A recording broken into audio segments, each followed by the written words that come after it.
¿Qué pasó con tu blonda cabellera? Fíjate que Bueno, no blonda, pero cabellera. la perdí por una apuesta en Guerra de Chistes con el Borrego y con Radamés. Apostamos un Cruz Azul América, pero fue un look que encontramos para Guerra de Chistes y una forma de, una identidad realmente así padre. Entonces me gustó, me acomodó, pues ya me olvidé de si el corte, si el si la, nada. Me levanto, vámonos, y vámonos.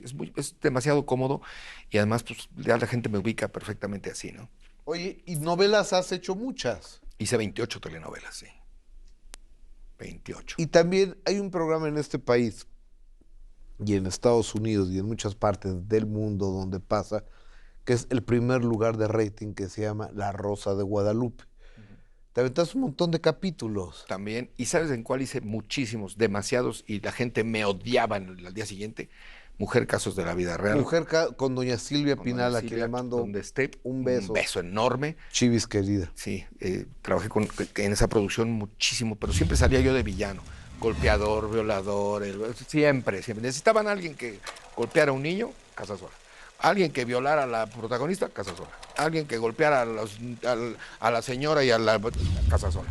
Y entonces hice capítulos muy fuertes, muy fuertes. ¿Eso por qué? ¿Por tu temperamento, por tu físico, por qué? Tenía mucho que ver. A mí me gustan mucho los villanos. De bueno no me la crees, ni yo tampoco, ¿no? Entonces, entre el físico que realmente tenía que ver entre, ya sabes, y traía pelo y traía bigotote, ¿no? Y estaba muy fuerte. Me agarró una época además de solo para mujeres donde realmente me puse muy poderoso. Entonces, era un aspecto muy masculino, muy violento y les encantaba para esas cosas. Entonces, cuando necesitaban que algo sucediera así fuerte, casa sola, ¿no? Y la gente siempre me identificó como un gran villano de las novelas o de casos de la vida real o de La Rosa de Guadalupe o de como dice el dicho, ¿no? Es siempre. Oye, tú hablas de muchas cosas y ahorita hablaremos de Solo para Mujeres y demás, pero hay un parteaguas, así lo considero yo, en tu vida, la comedia musical. Sé que Cats es una obra que te marcó, Sí. que te definió, que te... Hay un Casasola antes, durante y después de Cats. ¿Por qué? ¿Por qué es tan mágica para ti esta? Mira, yo he hecho mucho teatro musical, he hecho mucho teatro, he hecho muchas cosas y sí me encontré con que Cats es la mamá de todo eso.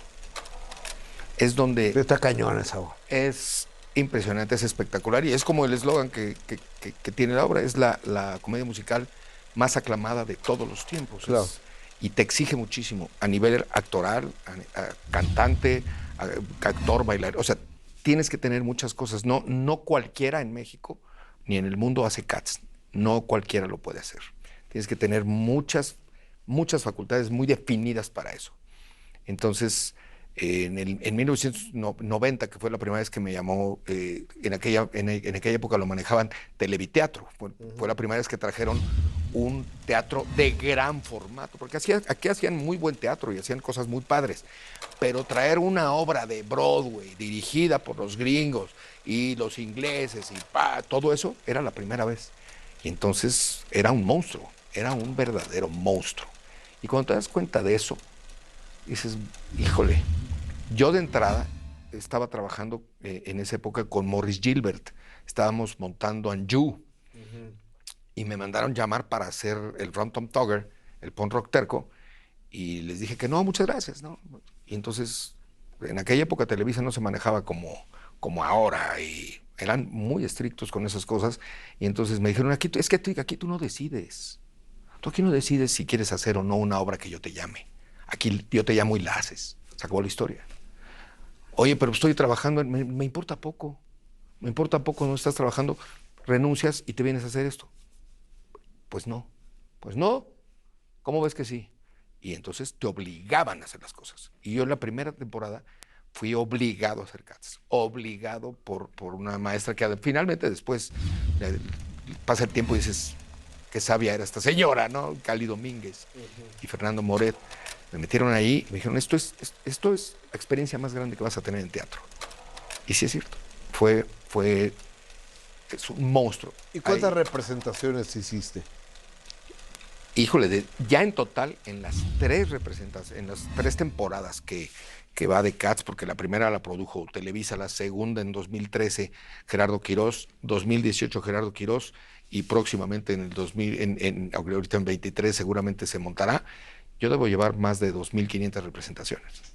Fíjate nada más, 2.500 representaciones.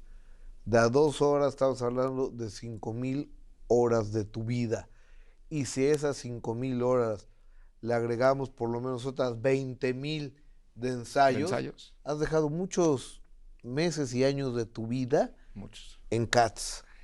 Y así me lo ha retribuido. O sea, yo cuento chistes y me encueré en alguna época en Solo para Mujeres y ese todo. Pero lo que a mí me recuerda quién soy y para qué fui hecho y para qué me entrené es Cats. Wow. Ahí es, yo puedo, ¿no? Y cuando está en la temporada, Guerra de Chistes sabe que voy a estar en Cats también y Cats sabe que voy a estar en Guerra de Chistes. Entonces tenemos un arreglo en donde voy, hago fechas, pero también hago teatro. Porque acá vengo, cuento chistes y no quiere decir que contar chistes sea fácil ni sea un... no, tiene su dificultad y No, no, tiene su todo total y tiene, absoluta ahora sí que seriedad, todo ¿no? tiene su chiste. Todo tiene su chiste. Pero para lo que me preparé tantos años, tanto tiempo y que me hace amar esta carrera, se llama Cats. Ahí vas, cantas, actúas y haces todo a su máxima expresión, ¿no?